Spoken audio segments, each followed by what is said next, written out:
ঘর তালা দিয়ে সকালে কাপড় দিয়ে বাইরে গেছি, আইয়া কিছু পাই না।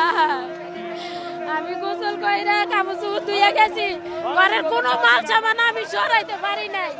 যা মাল সামান আসিল বাড়িতে কেউ সরাইতে পারে নাই, ফুল মাল সামান রয়েছে।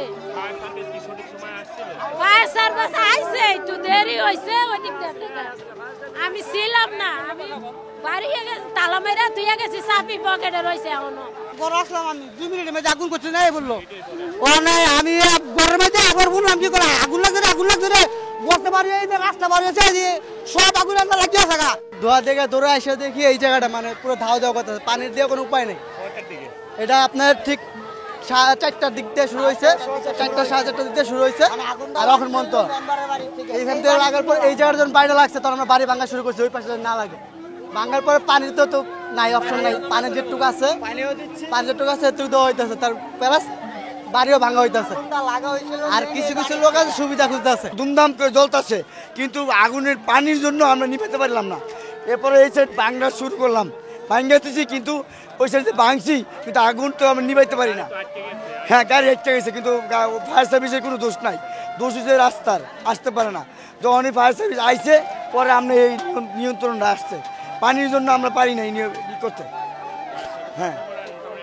হ্যাঁ জি, ফায়ার সার্ভিস আসার পরে নিয়ন্ত্রণ আছে। নিরীহ মানুষদের এই অবস্থা অত্যন্ত কঠিন অবস্থা, তাদের জীবনযাপন হবে যদি এই জীবনযাপনের মধ্যে আমাদের যারা অর্থশালী ভাইরা আছেন, সরকার আছেন, তাদের প্রত্যেকে এগিয়ে আসার জন্য আমি উদ্যত আহ্বান জানাই এবং প্রত্যেকেই এই অসহায় মানুষদের দ্বারে এবং এই পোড়া বাড়ি মানুষের দ্বারে দাঁড়ানো, যারা ভাড়াটিয়া আছে তাদের আরও অসহায়, তাদের সাথে তাদের কাছে দাঁড়ানো আমি অত্যন্ত আবশ্যক মনে করি।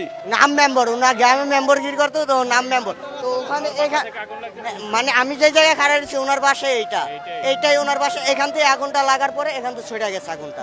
আজকে বিকেল 4:15 আমরা আগুনের সংবাদ পাই। সংবাদ পাওয়ার সাথে সাথে আমাদের এই করাইল বস্তির 2 দিকে 2টা ফায়ার স্টেশন আছে, আপনারা জানেন। একটা হলো বাড়িধারা আর একটা হলো তেজগাঁও।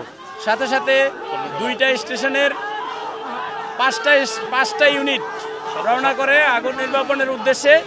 এরপর ঘটনাস্থলে আসার পর আগুনের অবস্থা ভেবে আমরা যেহেতু বস্তি সেহেতু আরও 2টা ইউনিট আমরা পাঠাই।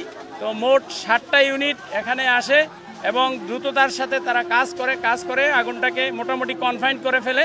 কনফাইন করার পরে এরপর আমরা আগুন নিয়ন্ত্রণে নিয়ে আসি সম্পূর্ণ আমাদের 5:12 এবং এখনও দেখতে পাচ্ছেন টিনের নিচে ধোঁয়া আছে। আগুন আমরা টিন সরিয়ে তারপরে এই আগুনটা সম্পূর্ণ নির্বাপন করবে, হয়তো আরও কিছু সময় লাগবে। আমরা এখনও পর্যন্ত হতাহতের কোনো খবর পাইনি, তবে আমরা এখনও আছি, যদি হতাহত থাকে আপনাদেরকে আমরা পরে বলতে পারবো। আগুনের সূত্রপাত আপনারা জানেন যে এখানে বিভিন্ন সমস্যা আছে এই বস্তি এলাকায়।